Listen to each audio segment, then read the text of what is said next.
देखिए, पूर्व मुख्यमंत्री माननीय हरीश रावत जी के भाजपा को रोजगार के मुद्दे पर चैलेंज करने से प्रदेश को दो फायदे हुए।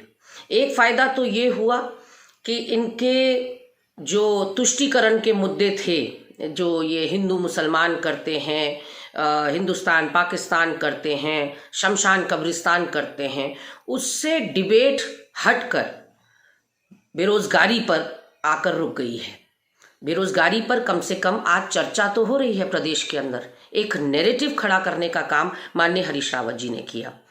और दूसरा बहुत अच्छा फायदा ये हुआ कि कहीं ना कहीं भाजपा एक्सपोज हो गई, क्योंकि रोजगार के मुद्दे पर यदि आप बयान उठाकर देखेंगे तो ऊपर से लेकर तक जितने नेता हैं, जितने मुंह उतनी बात कर रहे हैं। त्रिवेंद्र रावत जी कह रहे हैं मैंने 7.5 लाख रोजगार दे दिए। मदन कौशिक जी कह रहे हैं प्रदेश में 8 लाख रोजगार मिल गए हैं। तीरथ रावत जी कह के गए मैंने 23,000 या 24,000 रोजगार दिए। पुष्कर सिंह धामी जी भी 23,000 की बात कर रहे हैं।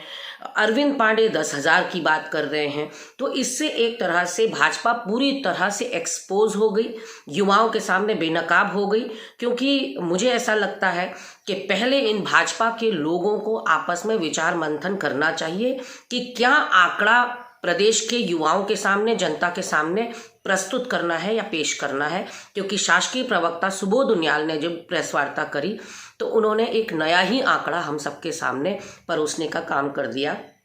अब हम भी असमंजस में हैं और प्रदेश के युवा भी असमंजस में हैं कि यदि इतने रोजगार दिए गए जितनों की बात हो रही है, तो फिर वो कौन है जो शिक्षा निदेशालय पर धरने पर बैठे हैं महीनों से? वो कौन थे उपनल मनरेगा के कर्मचारी जो 90 दिन तक आंदोलन में बैठे रहे?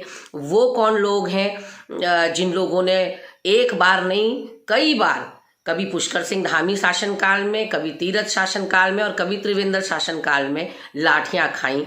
वो बेरोजगार कौन थे? अगर आपने महानुभावों इतने सारे आपने रोजगार दे दिए, तो फिर आखिर ये लाठियां हमारे युवाओं पर भाजने की क्या जरूरत पड़ी?